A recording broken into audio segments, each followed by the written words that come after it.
working at Google, but it was because the dot-com bubble had burst. So I was at Stanford, which was a great place to be in 1999, not so much in 2002. The job fair went from 2,000 startups to tumbleweed blowing through. Yeah. And Google was one of the last companies standing, so sort of lucked into a great job there. Co-created Google Maps, which I love looking at on my Rivian screen. Since then, been at a few companies, started a few companies, and now working on AI like everyone else in Silicon Valley. A company called Sierra, where our whole thesis in starting the company was that AI isn't just a tool for automation, but actually a way to communicate with your customers. I think if it were 1995 and we were sitting here, we'd be talking about like why Rivian needed a website, and why that would change the way you'd engage. I think the same is true of AI agents. But sort of the point on the entrepreneurial journey, when I started my first company, which was a relatively unsuccessful social network called FriendFeed, it was hard to get people to return my calls. And then, after a few successes later, when I started Sierra, I'd just previously been the co-CEO of Salesforce, and it was a totally different experience. I had this like old man moment, like back in my day, it was, and so, but it creates a different type of intensity. I think when you were starting Rivian, everyone assumed you'd fail, which is both depressing, but also liberating because expectations are low.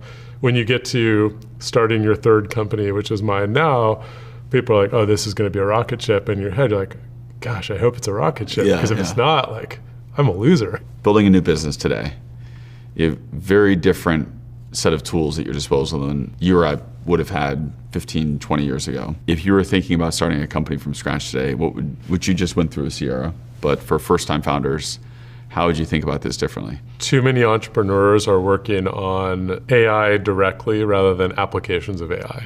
When I look at, if you think of the view of like an economist, which is where is AI going to benefit the economy, so much of it is the intersection of business and this technology. Let's just take, you run a public company. There's this period between your quarter ending and your earnings call where you do a lot of like relatively mundane things like audit your financials. And so much of that could be done by AI. So much of that. In fact, if you think about auditing, like what a great use of AI, because it probably can be more thorough. But the intersection, the Venn diagram of people who understand that business problem in AI is nothing right now. There's no one in that. Whoever is in the center should start a business. That's exactly right. We're in an era where if I came to you and I said, I'm starting a website building company, you'd be like, well, I don't get it. Like anyone can make a website. That's what a lot of AI companies sound like to me right now. It's because it's like it's such a novel new technology. We're like steeped in the technology rather than steeped in the value that it can provide. So I'm really bullish on the applied AI market. And that's my recommendation for entrepreneurs, because I think it's where a lot of the value will be unlocked over the next 5 years. Did I ever tell you about my bet with my wife? No, which bet?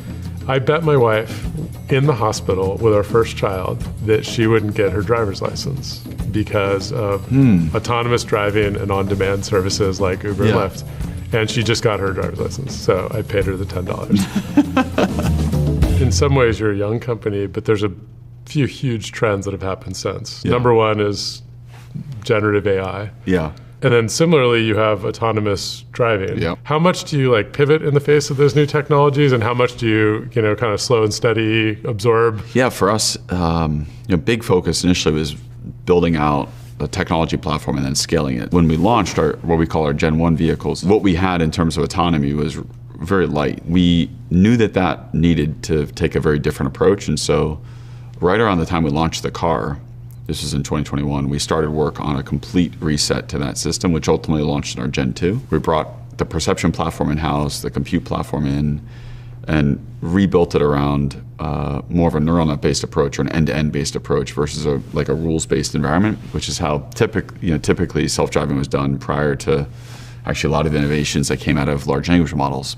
And so that's now occupying the vast majority of our R&D dollars. So the way that these models are now developed to drive the vehicle actually benefits not having spent a lot of money in like 2015 to 2022, just because the approach changed so dramatically in that time frame. How about for you? As you described Google Maps, you didn't really talk about some of the things in between, but there's been a lot of interesting things in between. I'd love to just get your take on how AI's morphed some of that. For me, it feels like a before and after. Yeah. Yeah, we